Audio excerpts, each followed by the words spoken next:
I recently heard something that stopped me in my tracks.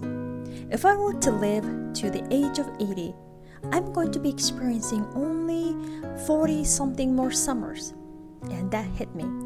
Because summer isn't just a season, it's about having a great time and experiencing and making memories. So this year, I'm making it count with a trip to the Black Hills.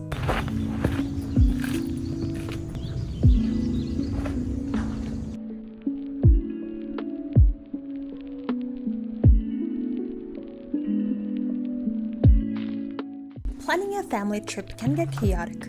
Between work, kids, and life, time flies. And suddenly you're throwing clothes into a suitcase at 8 p.m. the night before.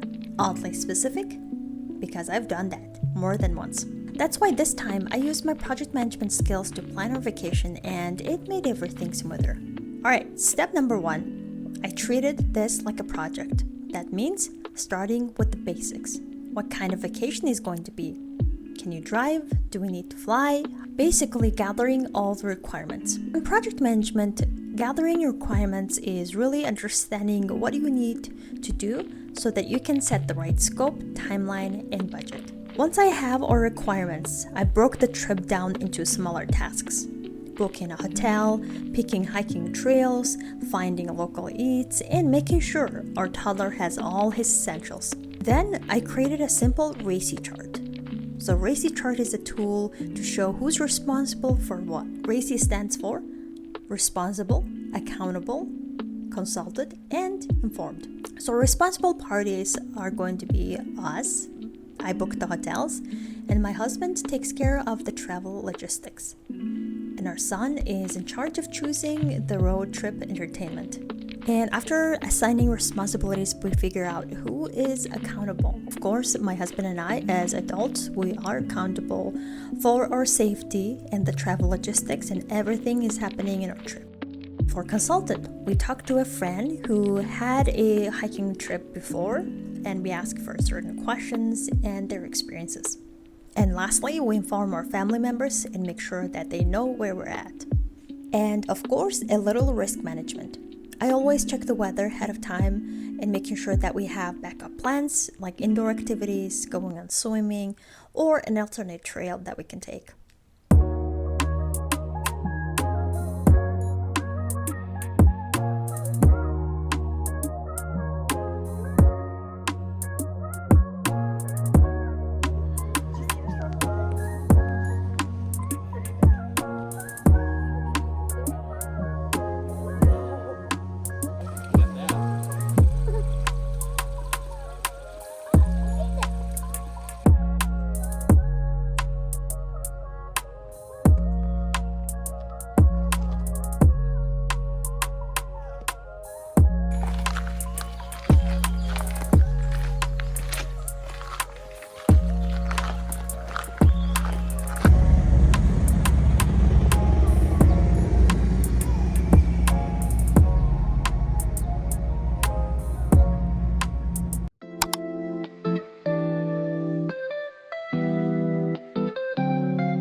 And then we have a big Yakime Cayman. He's under the water by the bridge. His name is Carl.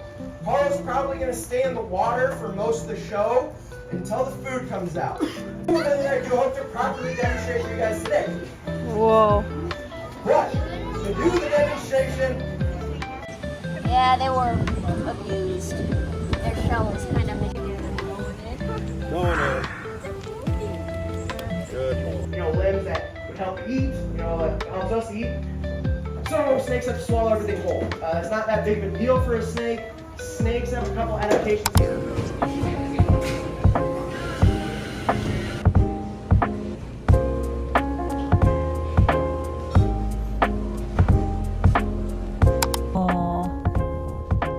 Hello, bear. Hello, bear. So cute. You wanna say hi, Buffalo? Look at the little one, he's looking at you.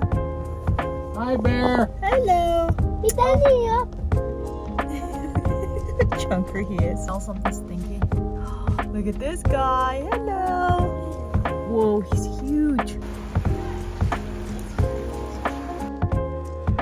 The trip itself was beautiful. We got to hike, explore, and just be present as a family. And after we got back, I did a quick retrospective. What worked, what I would change, and what I'll do again next time.